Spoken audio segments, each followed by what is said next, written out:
Media voice, आपकी आवाज। नमस्कार, आदाब। मीडिया वॉइस में आप सभी का स्वागत है। मैं हूं आपके साथ अल्फराज शेख। आज 2 मई है और 2 मई को बंगाल चुनाव के नतीजे आने हैं। 2 मई दीदी गई, ये नारा ज़रूर निकला था, लेकिन 2 मई की तारीख के नतीजे आने के बाद क्या दीदी वाकई में ही चली जाएंगी या सत्ता पर इस बार बीजेपी विराजमान होगी?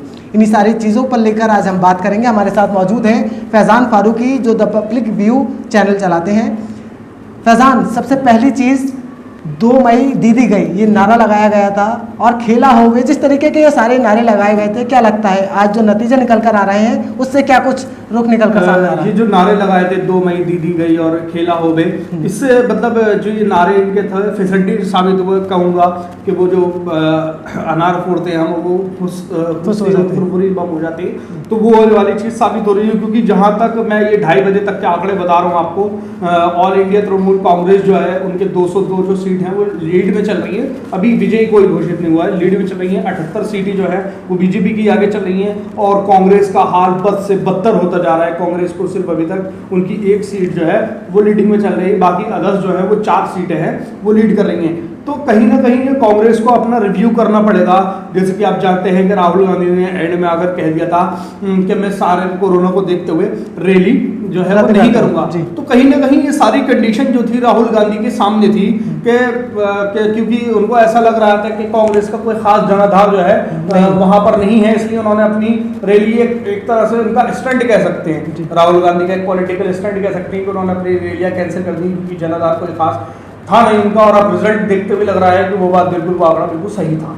अच्छा, जिस तरीके से पूरे देश में कोरोना की लहर है, पूरा इस टाइम पीक पर चल रहा है कोरोना, तो कोरोना के जो पेशेंट निकल रहे हैं, वो चाहे वो बंगाल की बात हो, बंगाल के इलेक्शन होने के बाद क्या लगता है अब जो आंकड़े कोरोना के निकल कर आएंगे उससे क्या कुछ देखने को मिलता है? क्या लगता है आपको पूरे देश में लॉकडाउन लगा देना चाहिए? हाल फिलहाल मैं पढ़ रहा था अभी कुछ दिन 1-2 दिन पहले के कोरोना में जो टेस्टिंग हो रही, मैंने बीबीसी की भी एक आर्टिकल में देखा था कि वहाँ 3 में से 2 आदमी जो है वो कोरोना पॉजिटिव निकल रहे हैं। तो वाकई ये चीज़ बड़ी डराने वाली है। केंद्र सरकार को इस पर सोचना चाहिए था। अब केंद्र सरकार क्या सोचती, क्योंकि केंद्र तो खुद सबसे ज़्यादा रैलियां कर रहा था जब कोरोना का पैंडेमिक ये चारों तरफ फैला हुआ था, लोग परेशान थे, मर रहे थे। तो सरकार जो है अपनी पूरी तरह से वहाँ पर रैलियां कर रही थी। मैं सरकार को यहाँ इसलिए ज़्यादा कह रहा हूँ क्योंकि रैलियां तो ममता बनर्जी ने भी की है। मैं सरकार को इसलिए कह रहा हूँ क्योंकि सरकार जो है वो ज़्यादा जिम्मेदार है इस टाइम, क्योंकि सत्ता में है तो सरकार की जिम्मेदारी जो है वो ज़्यादा बनती है। इसलिए लेकिन मैं फैज़ान रोकना चाहूँगा,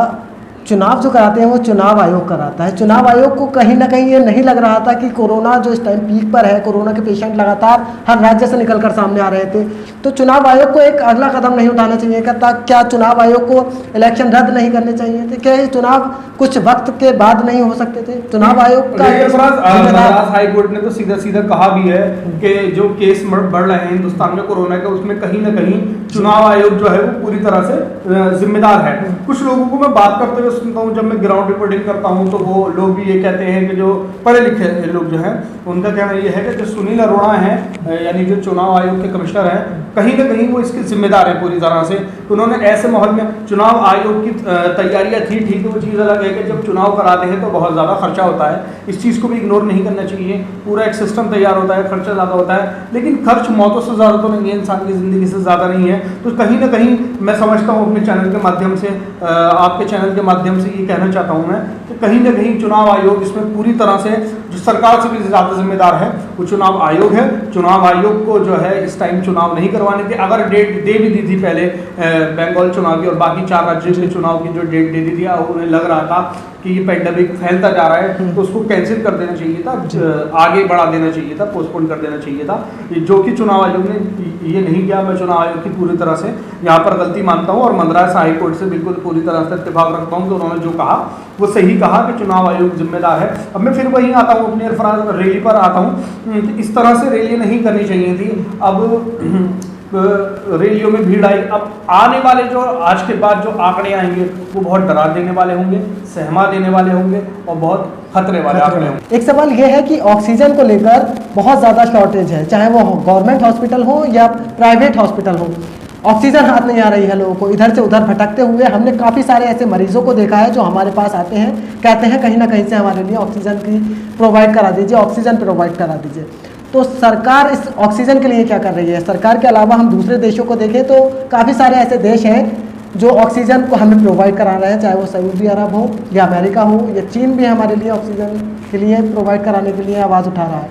क्या लगता है इस ऑक्सीजन की भर कैसे ऑक्सीजन प्रोवाइड हो पाएगी? वही मैंने जो पिछली बात कही, कहीं ना कहीं सरकार से चूक हुई है। जो 6 महीने का वक्त मिला था वहाँ पूरी तरह से तैयारी नहीं कोई हो पाई। ऑक्सीजन का मामला ये है कि ऑक्सीजन की शॉर्टेज है, बाकी है शॉर्टेज, क्योंकि कभी इतनी ज़रूरत नहीं पड़ी।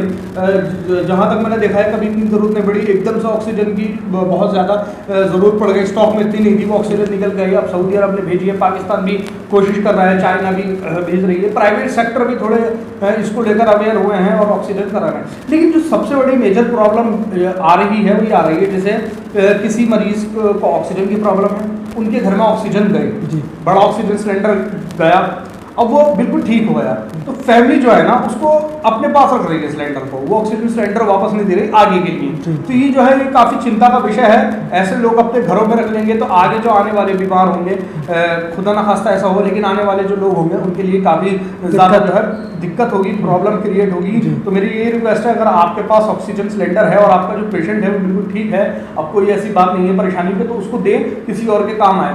जिन्हें हम अपना वोट देते हैं उनका अधिकार है इस वक्त आगे आकर बढ़ चढ़कर कदम उठाने का, कि हम लोगों के लिए इस वक्त काम नहीं आए तो फिर लोग कैसे बच पाएंगे, लोग हमें कैसे याद रख पाएंगे। अच्छा, कहीं ना कहीं जिन्हें हम सचिन तेंदुलकर की बात कर रहे हैं या अमिताभ बच्चन हो, जो हमारे रोल मॉडल हैं, जिन्हें हम मानते हैं, जिन्हें हम बहुत ऊंचा दर्जा देते हैं, है ना, उन्हें बाहर निकलकर आवाज़ उठानी चाहिए, कम से कम लोगों को जागरूक तो करना चाहिए। वही जिनके नाम लिया आपने, सचिन तेंदुलकर और अमिताभ बच्चन, ये वही जो अपनी छत की बालकनी पे खड़े होकर तालियां और थालियां बजा रहे थे। अगर उस टाइम इन्होंने ये तालियां और थालियां ना बजाकर लोगों की प्रैक्टिकली मदद की होती तो शायद इस तरह की चीज़ें ना देखने को मिलती। तो ये लोग वो है, मतलब सेलिब्रिटी है। अमिताभ बच्चन का मैं हमेशा से फैन रहा हूँ, सचिन तेंदुलकर को तो खैर ख्वाबों में देखा है मैंने, फैन रहा हूँ उनका, लेकिन आज के दौर में अगर मैं सचिन तेंदुलकर और अमिताभ बच्चन को देखूँ तो मैं उनका फैन नहीं हूँ, क्योंकि लाइव आने से, ये बताने से कि हाथ धो इस तरह से धोते हैं, हाथ धोने सबसे आते हैं, सबको पता है हाथ कैसे धोए जाते हैं, तो इससे कोई फायदा नहीं होगा। उनको बाहर निकलकर प्रैक्टिकली जो है काम करना पड़ेगा।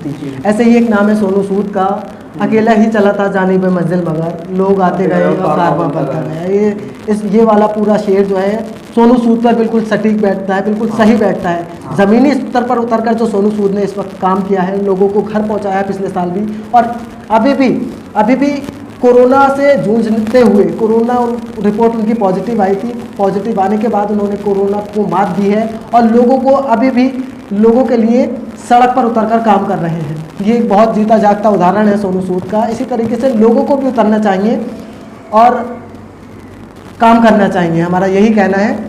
इस पूरी चर्चा में आपका क्या कुछ कहना है हमें कमेंट करके ज़रूर बताइए। आप देख रहे थे मीडिया वॉइस और हमारे साथ मौजूद थे द पब्लिक व्यू से फैज़ान फारूकी। इस वीडियो में आपका क्या कुछ कहना है हमें कमेंट करके ज़रूर बताइए और देखते रहिए मीडिया वॉइस। शुक्रिया।